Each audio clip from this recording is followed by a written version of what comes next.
I was ROFLing last night, which is rolling on the floor laughing, because I was thinking about, I was about to say reminiscing, but that's not totally accurate, but I was thinking about a couple of experiences I've had at the giant supermarket on the Riverwalk, which has a self-checkout area, and you can also go to a regular cashier, but there's a self-checkout area that lines the wall right over the escalators that go down. Like, you have up and down escalators in the Riverwalk, because the store is mostly on the it's not the Alma de Cuba. I always get this mixed up with Cuba Libre. It's not open, but let me get the my umbrella out really quick.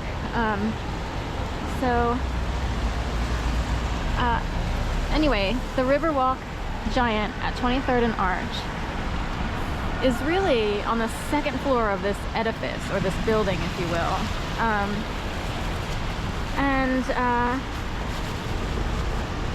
Anyway, sorry, I gotta get this bag together here. It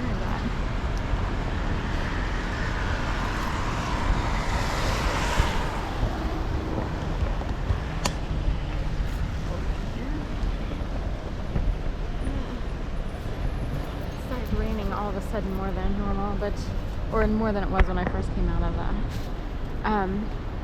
Anyway. So I'm in the Giant at the Riverwalk and this is on several occasions recently. And during one visit, someone kind of felt like a lurker. You know how there's people who are just sort of like lurking around, and then all of a sudden they are in the register area when you're in the register area. And it's like, oh, I feel like I keep running into that girl, or she keeps being behind me. Anyway. So I'm checking out my items, which typically would be mandarins at this point in time, yogurt, and dark chocolate hummus. And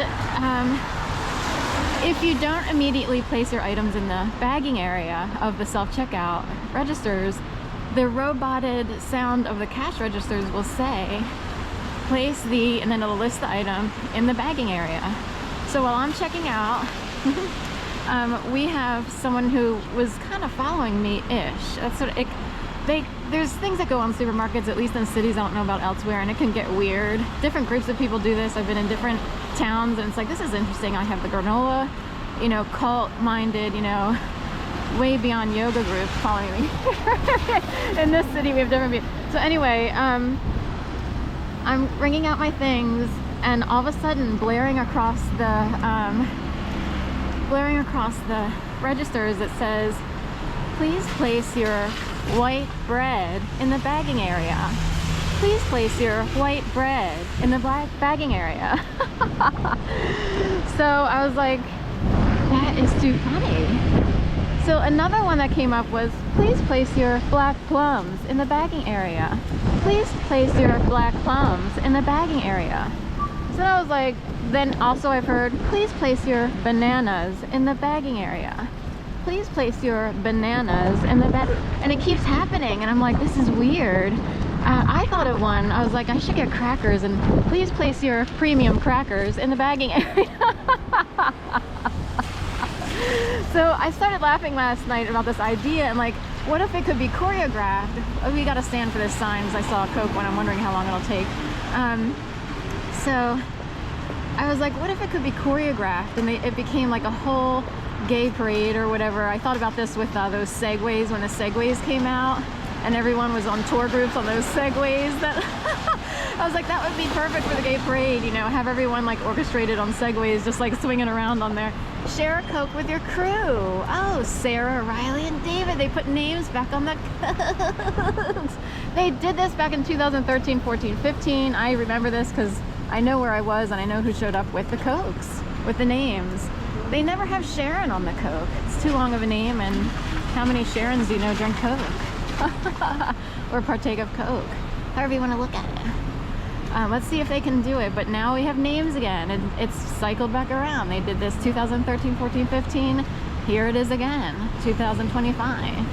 I was at the new school getting an MFA, and everybody had to show up with Coke bottles with names, as if they were secretly messaging everyone, at the table where, we gave each other feedback or workshopped.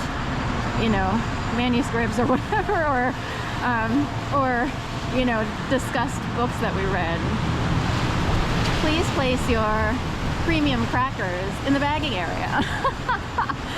So I was like, that would be so funny. Like, I started picturing someone who's like, you know, a dance choreographer. Okay, all right, let's do it in unison. We need black plums, premium crackers, you know, bananas and white bread, all in unison. You know, as someone goes down the escalator of a giant supermarket on the river walk. So that kept me, you know, in good humor last night after a weekend of debauchery. So funny. I had a very boring weekend other than showing up for the protest. Oh, I can feel the vibration under my feet. The jackhammer actually vibrates the sidewalk, and it feels like someone's knocking up under the cement. So it's a little hollow under the cement there. But anyway, it kept me in good humor.